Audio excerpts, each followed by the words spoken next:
परिवार है और ऐसे में मेरे जैसे पकड़ बाबा का क्या काम, जिसे ना मस्ती से मतलब न दुनिया से मतलब, लेकिन फिर भी बहुत जरूरी है। और होली वास्तव में है ही संतों का सारा करामाती काम। कहते हैं एक होलिका थी जो हमारे मन की जो ऊर्जा, नेगेटिव ऊर्जा है उसकी प्रतीक है, और एक प्रहलाद था जो एक साधक का प्रतीक है। होलिका ने योजना बनाई कि प्रहलाद को लेकर अपनी गोद में बैठ जाए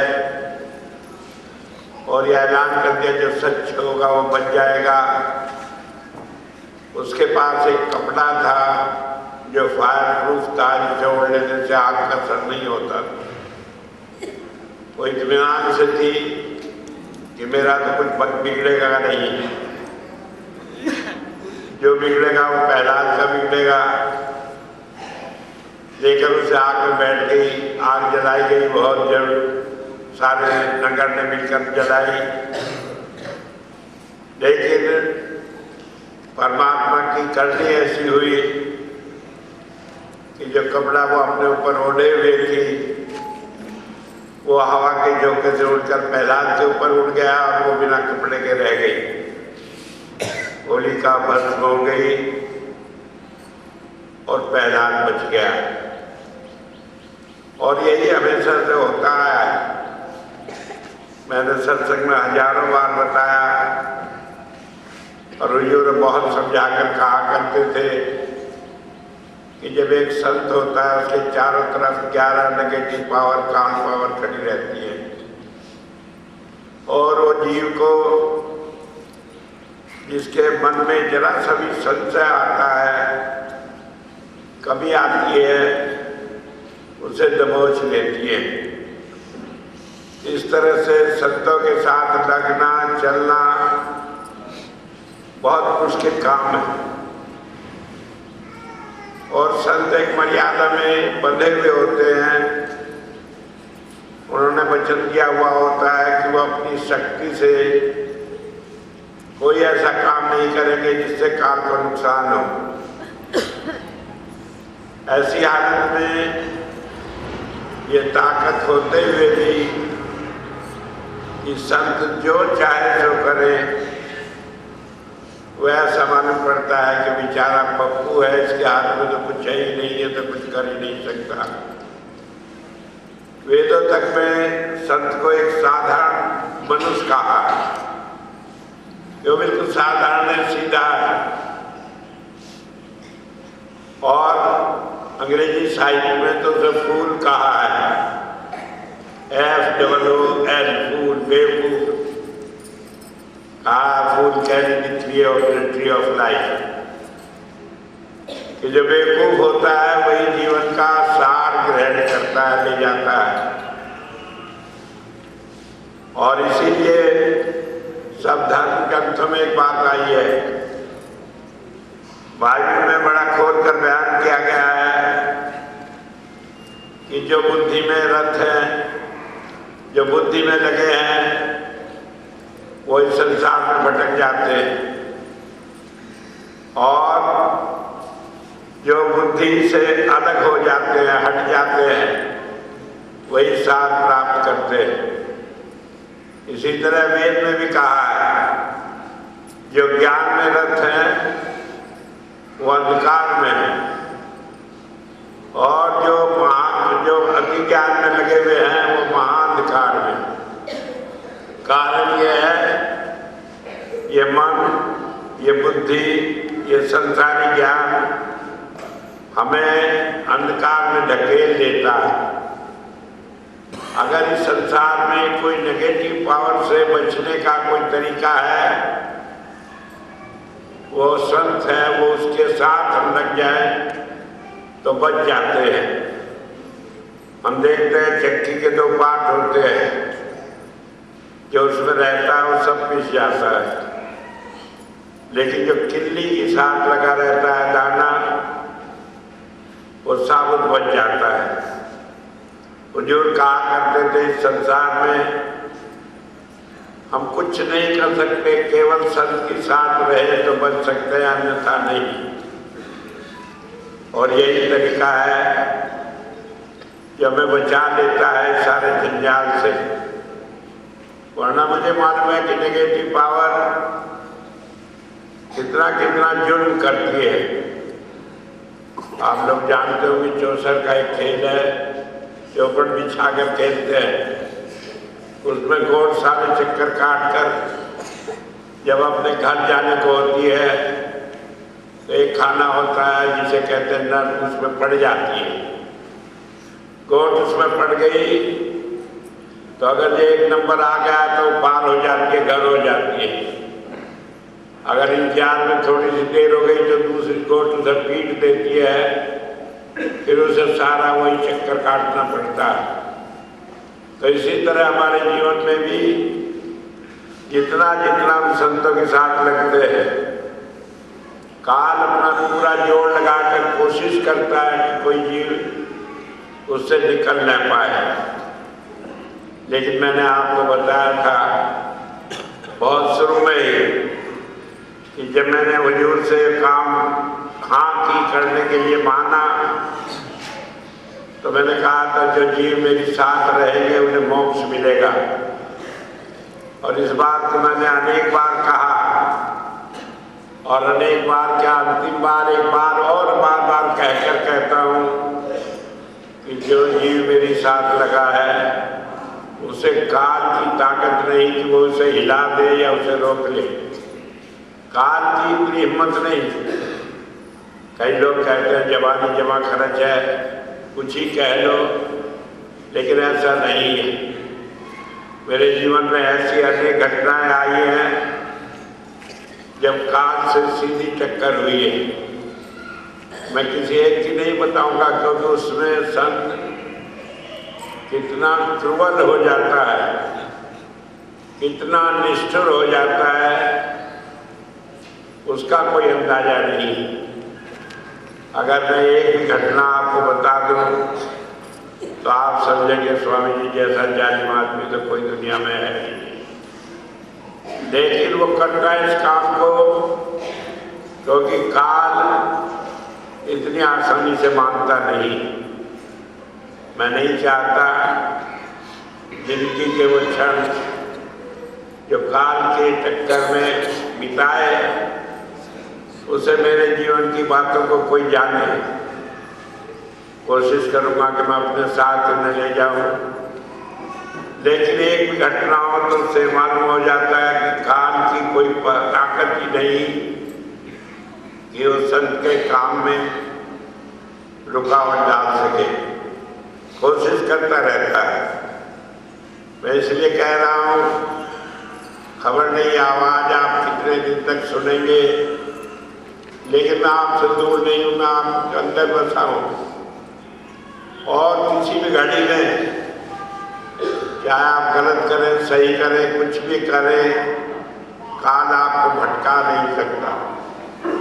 अगर भटकता है तो यही है कि आप छटपटाहट में थोड़ा दिक्कत महसूस करेंगे, लेकिन अंतिम निर्णय आपके पास है। आज भी हम एक ऐसी घड़ी से गुजर रहे हैं।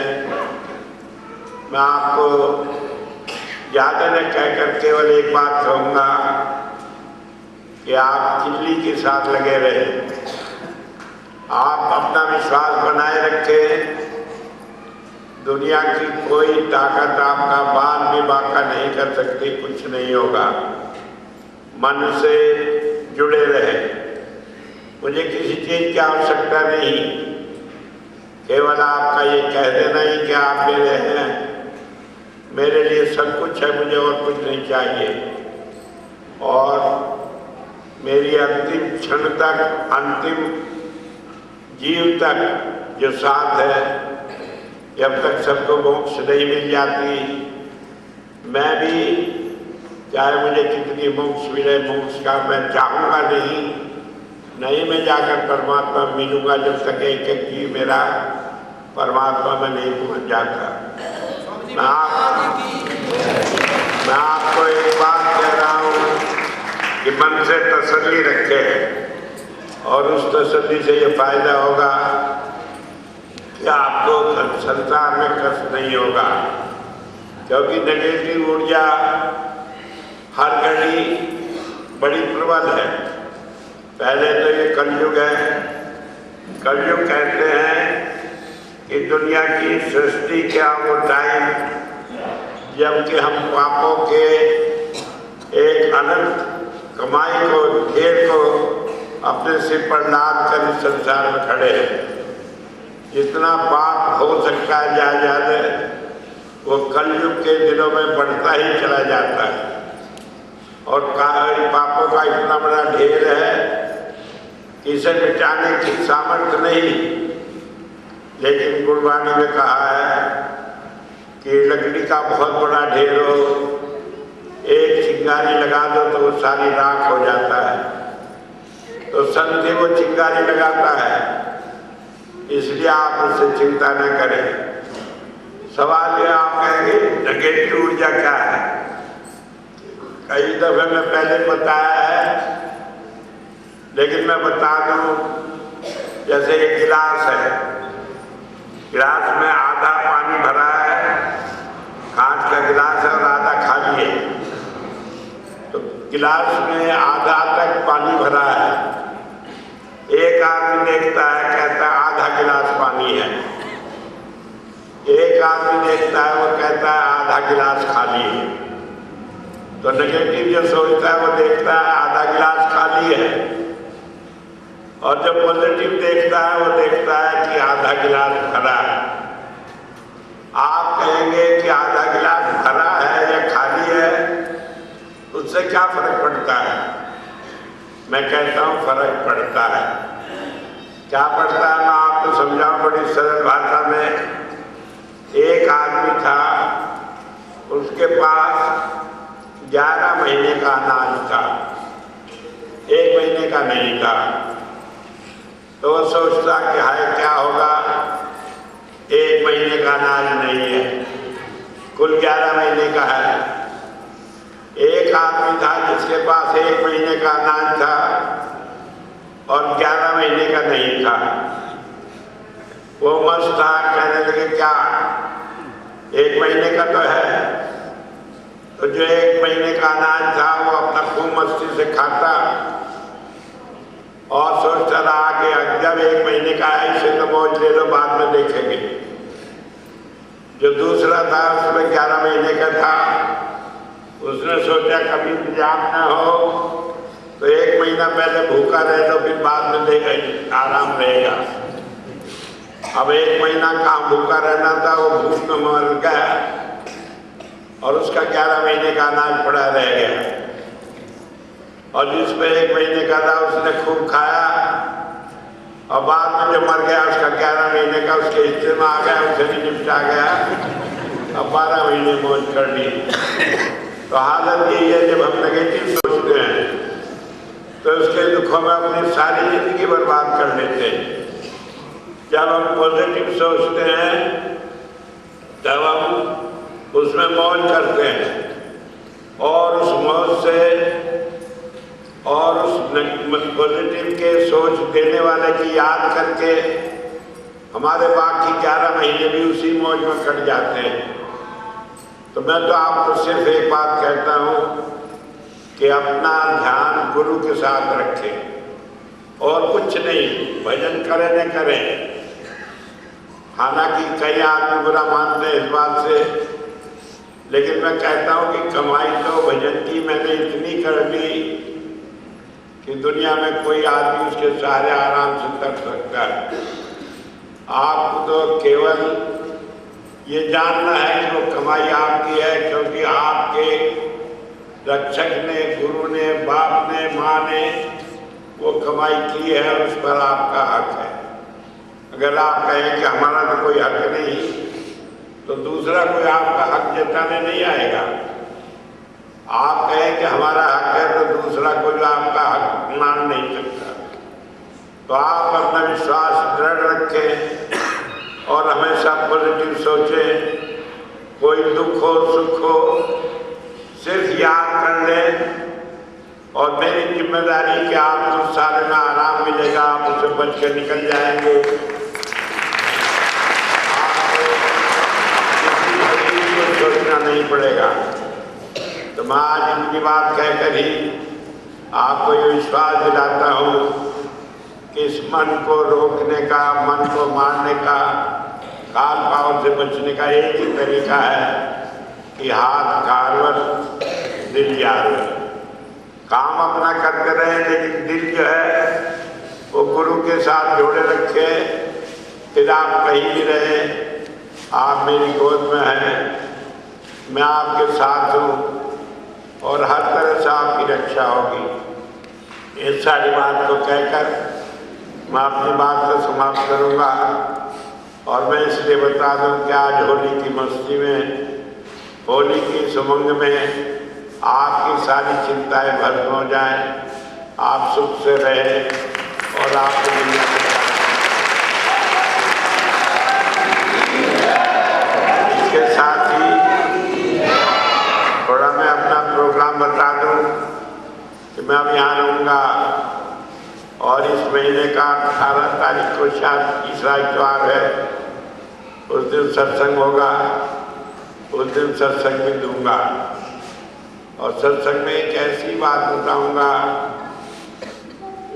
बात तो मैं बताने की कोशिश कर रहा हूँ लेकिन समझने का नजरिया अलग है कि आपको अपना जीवन बड़ा आराम से गुजारने का मौका मिलेगा। बताई होगी, याद नहीं होगी, लेकिन उसे दोबारा याद दिला दूंगा। आज तो नहीं बताऊंगा, उसी दिन बताऊंगा।